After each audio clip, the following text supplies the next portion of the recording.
నేనంటే ఎవరనుకుంటున్నావు? నేను ఇక్కడ సిటికేస్తే ఇక్కడ అసెంబ్లీలో అల్లకొల్లోలం చెలరేగుతుంది.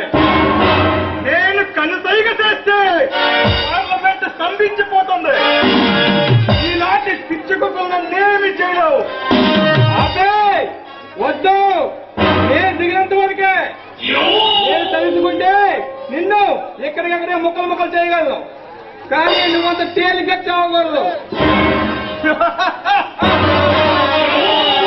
పిచ్చివాడ, వల్లకాటిని కూడా ఆశ్రమంగా ఆక్రమించి అపార్ట్మెంట్లుగా అమ్ముకున్న గనుణ్ణి నేను. ఇలాంటి ఊరు కుక్కలు నన్నేమి చేయలేవు. నువ్వెన్ని అక్రమాలు చేసినా, ఎన్ని కొంపల కోట్లు కలిగినా నేను పట్టించుకునేవాడిని కాదు. కానీ నాకు తీవ్రద్రోహం చేసావు. నీ జీవితంలో సరిదిద్దుకొని తప్పు చేసావు. చావుకు నువ్వే ముహూర్తం పెట్టుకున్నావు. మరేం చేయమంటావు రాయనా?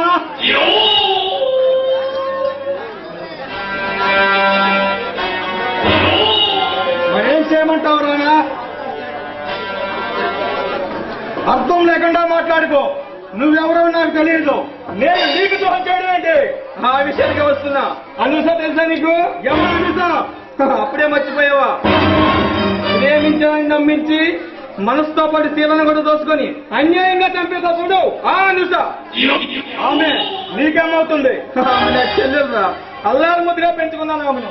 ఈ ఊళ్ళోనే ఉంటూ డాక్టర్గా చదువుకుంటూ నీ మాయలో పడి నిర్దాక్షిణ్యంగా బలైపోయింది.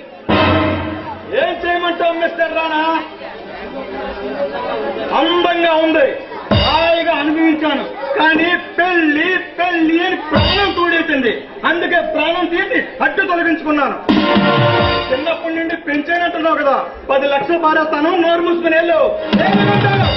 10 లక్షలు నువ్వు ఇవ్వడం కాదురా, నేనే నీకు 10 కోట్లిస్తాను. నా చెల్లెలు నాకు ఇవ్వగలవా? చేత కాదు. అందుకే నాకు చేత నేను చేస్తాను. సింహంతో వేట, నాతో ఆట పెట్టుకుంటే ప్రాణంతో చెలగాటమే. ఎంతో ప్రయత్నించిన నా ఎడకోలి ఎట్లు కూడా తేగలేవు.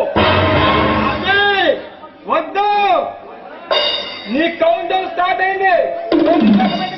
అయినా నేను తెలుసుకుంటే ఎక్కడికెక్కడే ముక్కలు చేయగలను. కానీ నువ్వంత తేలిగ్గా చావకూడదు.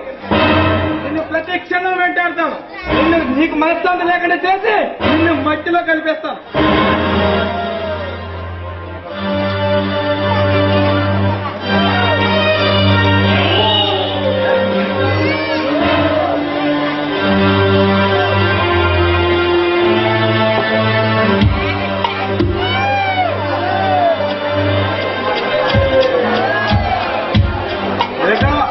ఏంటమ్మా అలా ఉన్నావు? ఏమి లేదన్నయ్య, కళ్ళు కూడా నేను ఊహించిన సంఘట ఒకటి తెలిసింది. అందుకే అలా ఉన్నాను.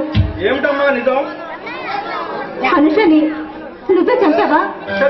నేను చంపడం ఏంటమ్మా? అనుష నీ ఫ్రెండ్ కదా. అన్నయ్య బుకాయించుకో, నేనంతా విన్నాను. అయితే చాటు నుండి అంతా విన్నావు అనమాట. నిజం తెలిసిందిగా నిలదీస్తావు ఎందుకు? నువ్వు నీచులు అని నేను ఎప్పుడు అనుకోలేదు. నేను బ్రతికే ఈ సొసైటీలో ఇవన్నీ మామూలేనమ్మా. నువ్వు విన్నట్టుగా మర్చిపో. ఎలా అన్నయ్య, ఎలా మర్చిపోమంటావు? పౌరులాగా పవిత్రంగా మనిషిని అన్యాయంగా పాడు చేసి తన ప్రాణం తీసేసావు. అసలు ఆ అమ్మాయి చెప్పడానికి నీకు మనసు నొప్పిందన్నయ్య. పదే ఆ మాట అడిగి నన్ను రెచ్చగొట్టొద్దు. అది బ్రతుకుంటే నాకు ప్రమాదం. అందుకే లేపేశాను. నువ్వు లోపలికి వెళ్ళు.